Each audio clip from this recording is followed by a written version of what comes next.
মানুষকে সতর্ক ও সাবধান করার জন্য এবং তাদেরকে তাদের জীবনের মূল উদ্দেশ্য সম্পর্কে অবগত করার জন্য যে মাধ্যমগুলো ব্যবহার করতে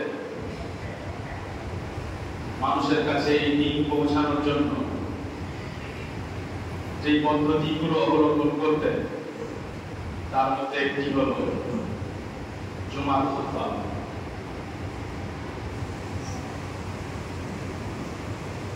মানুষের নিয়ত ও মানসিকতা যেমন হয় জুমার খুতবা ও অন্য কোনো উপদেশ থেকে সেই পরিমাণে সেই ব্যক্তি উপকৃত হয়।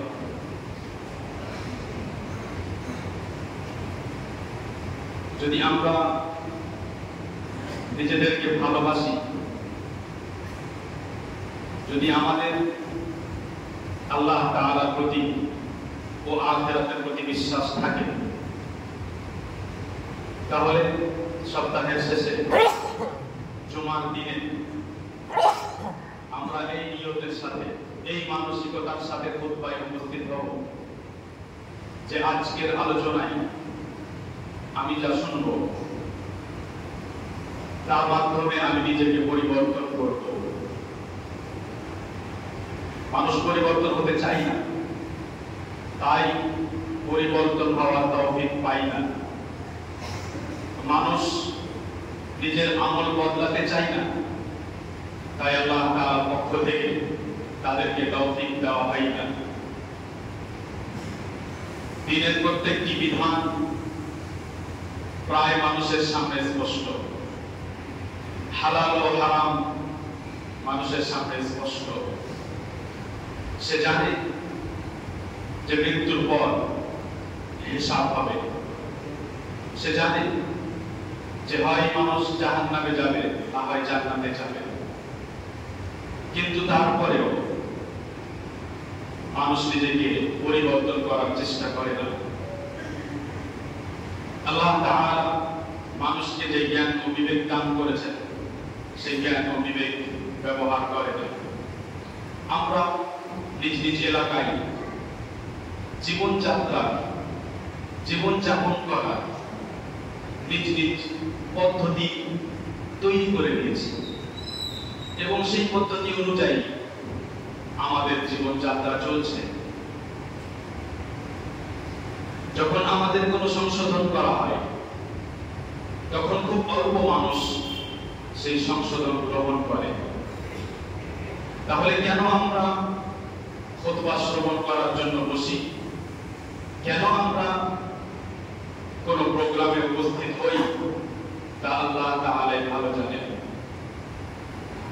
সম্মানিত উপস্থিতি, যখন একজন মানুষ একথা স্বীকার করে, সে নিজের মুখে এবং হৃদয়ে এই স্বীকৃতি দেয় যে আল্লাহ তাআলা ছাড়া ইবাদতের কেউ যোগ্য নয় এবং রাসূল সাল্লাল্লাহু আলাইহি ওয়াসাল্লাম মুহাম্মদ ইবনে আব্দুল্লাহ আল্লাহ তাআলার রাসূল। অধিকাংশ মানুষই হয়তো বোঝে না যে আমি কি বললাম, বোঝে না যে আমি কি স্বীকার করেছি। লা ইলাহা ইল্লাল্লাহ এই হলো সেই কালিমা যার কারণে মক্কার কাফেররা রাসূল সাল্লাল্লাহু আলাইহি ওয়াসাল্লামের শত্রু হয়েছিল। এই হলো সেই কালিমা যার কারণে বদর যুদ্ধ, উহুদ যুদ্ধ, খন্দক যুদ্ধ, তাবুক যুদ্ধ হতে থেকেছে। এই হলো সেই কালিমা, যে কালিমার কারণে মুহাম্মদ সাল্লাল্লাহু আলাইহি ওয়াসাল্লাম, যিনি তাদের মধ্যে সবচেয়ে প্রিয় ছিলেন, তাদের মধ্যে সবচেয়ে ঘৃণিত হয়ে গেলেন। আমরা কখন এই কালিমা সম্পর্কে ভেবেছি? আমার বাড়ির কজন মানুষ লা ইলাহা ইল্লাল্লাহ নিয়ে চিন্তা ভাবনা করেছে, লা ইলাহা ইল্লাল্লাহকে বুঝতে পেরেছে? আমাদের হৃদয় এবং আমাদের বিশ্বাস আল্লাহ তাআলার সাথে নয়, বরং গায়রুল্লাহর সাথে রয়েছে। আমরা বাহ্যিকভাবে আমাদের সময়, আমাদের শ্রমের, আমাদের পয়সা, অল্প কিছু আল্লাহ তাআলাকে দিই, কিন্তু আমাদের হৃদয়, আমাদের বিশ্বাস গায়রুল্লাহর সাথে রয়েছে এবং গায়রুল্লাহর মধ্যে এই পুরো পৃথিবী আছে। যে রাসূলকে আমরা ভালোবাসি বলে দাবি করি, যে রাসূলকে আমরা হৃদয়ে রাখি বলে দাবি করি, সেই রাসূল সাল্লাল্লাহু আলাইহি ওয়াসাল্লাম এই পৃথিবী সম্পর্কে এবং আখিরাত সম্পর্কে কি চিন্তন দিয়েছেন এবং তিনি নিজে কি চিন্তা করতেন, তিনি এই পৃথিবী সম্পর্কে কি ভাবতেন, তা আমাদের জানা থাকলেও মানতে পারি না। শুধু একটি বিষয় না বোঝার কারণে যে পৃথিবী আখিরাতের চাইতে মূল্যবান নয়। আমার যে কোনো কর্মে ও কাজে আগে পৃথিবী নয়, আগে আখিরাত আসা উচিত। আমি যদি বাস্তবে জ্ঞানী হই তাহলে আমি আখিরাতকে প্রাধান্য দেব। শুধু এই একটি বিষয় না বোঝার কারণে মানুষ হয় কাফের হয়ে যায়, মুরতাদ হয়ে যায়, না হয় মুনাফিক হয়ে যায়, শিরক বিদআতে লিপ্ত হয়, না হয় গুনাহে লিপ্ত হয়। যেই দিন থেকে, যেই মুহূর্ত থেকে মানুষ এই বিশ্বাস নিজের মধ্যে স্থাপন করবে যে এই পৃথিবী আখিরাতের তুলনায় কিছুই নয়, যেই মুহূর্ত থেকে মানুষ এই কথা মেনে নিবে, বাস্তবে মেনে নিবে যে আখিরাতের তুলনায় পৃথিবীর কোনো মূল্য নেই, তখন থেকে তার বিশ্বাস, তখন থেকে তার ইলমের প্রতি আগ্রহ, তখন থেকে তার দ্বীনের প্রতি আগ্রহ, তখন থেকে তার ইবাদতের প্রতি আগ্রহ, তার কথা, তার কর্ম, তার আমল সবকিছুই পরিবর্তন হতে শুরু হবে। যে নবী সাল্লাল্লাহু আলাইহি ওয়াসাল্লামকে আমরা নবী বলে বিশ্বাস করি, তিনি এই পৃথিবী সম্পর্কে কি ভাবতেন, তিনি এই পৃথিবীকে কত মূল্যবান মনে করতেন। সহিহ বুখারীতে বর্ণিত ইবনে উমর রাদিয়াল্লাহু আনহুমা বলেন যে রাসূল সাল্লাল্লাহু আলাইহি ওয়াসাল্লাম তার মেয়ের বাড়ি ফাতেমা রাদিয়াল্লাহু আনহার বাড়ি আসলেন, কিন্তু বাড়ি আসার পর প্রবেশ না করে ফিরে গেলেন, বাড়িতে প্রবেশ করলেন না। এই কথা যখন ফাতেমা রাদিয়াল্লাহু আনহা তার স্বামী আলী রাদিয়াল্লাহু আনহুর কাছে পেশ করলেন, তিনি রাসূল সাল্লাল্লাহু আলাইহি ওয়াসাল্লামকে জিজ্ঞেস করলেন, আপনি কেন ফিরে গেলেন? রাসূল সাল্লাল্লাহু আলাইহি ওয়াসাল্লাম বললেন, ইন্নী রাআইতু আলা বাবিহা সিতরান মাওশিয়া মা লি ওয়ালিদ দুনিয়া।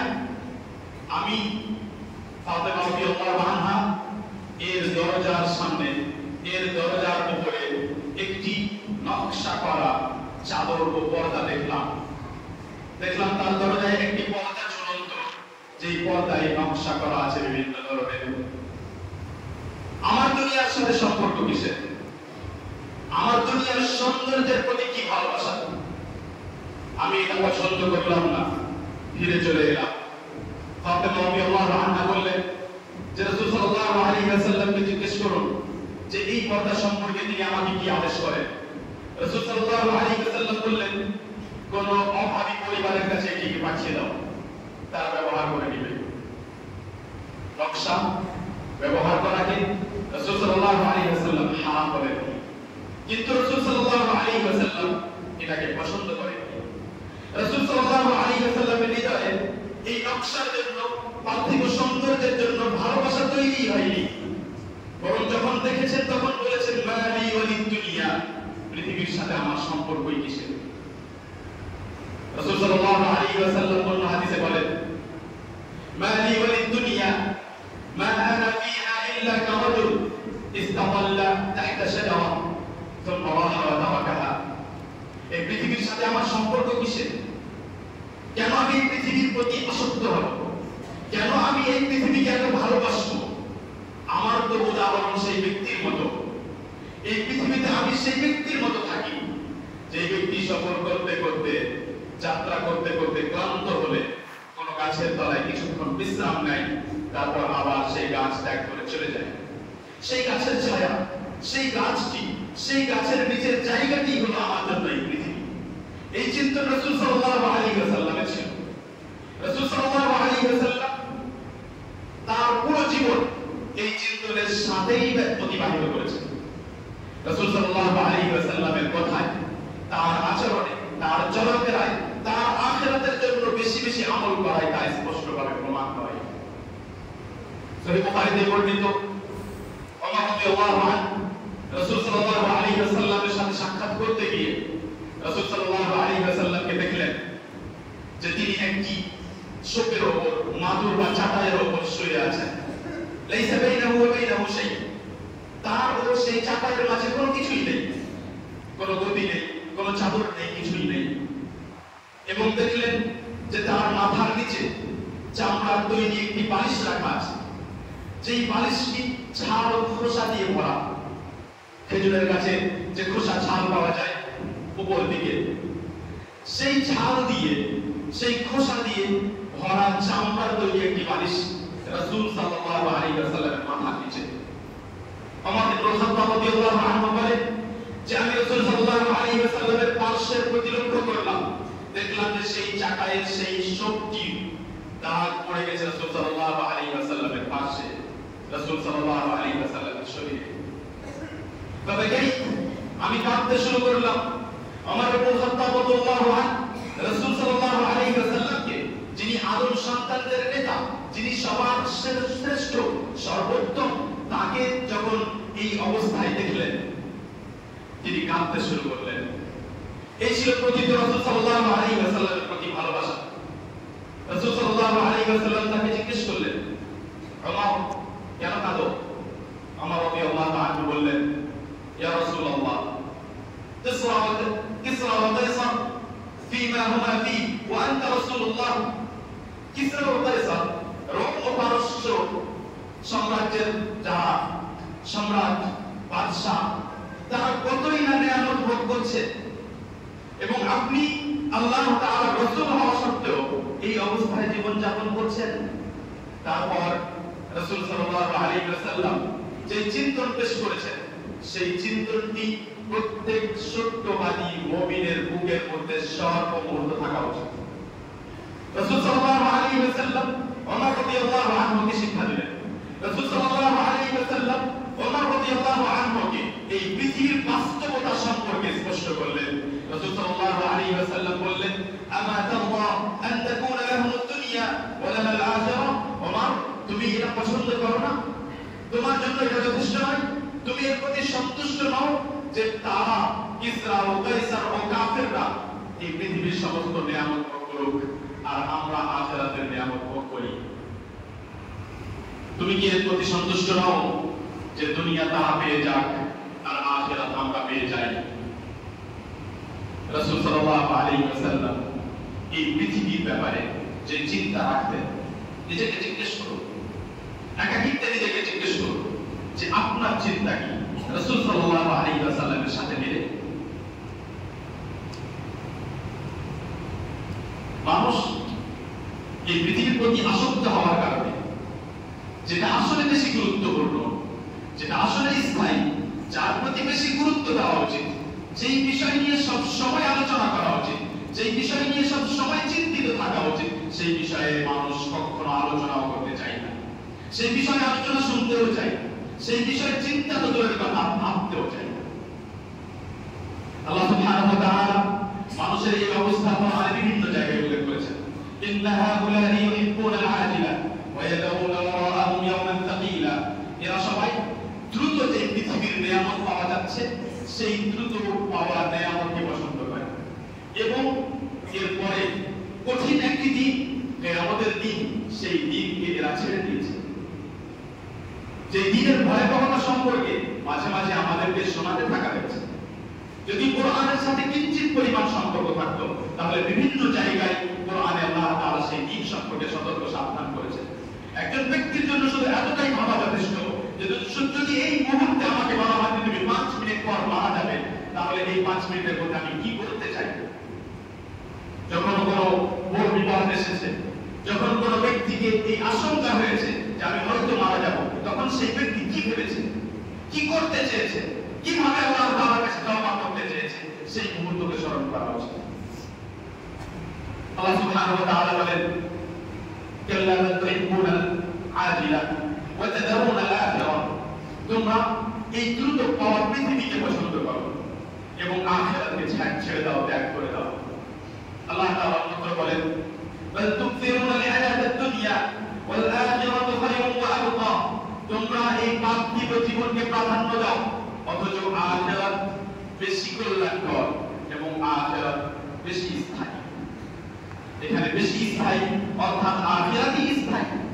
আখিরাতই আসলে স্থায়ী, এই পৃথিবী স্থায়ী নয়। তারপরে বহু মানুষ এমন পৃথিবীতে পাওয়া যাবে যাদের প্রতি এই সমস্ত উপদেশের কোনো প্রভাব পড়বে না। যারা এই কথা শুনবে ঠিক যে রাসূল সাল্লাল্লাহু আলাইহি ওয়াসাল্লাম পৃথিবীকে মূল্য দেননি, কিন্তু তারপরেও তার কাছে পৃথিবী হবে সবচাইতে মূল্যবান।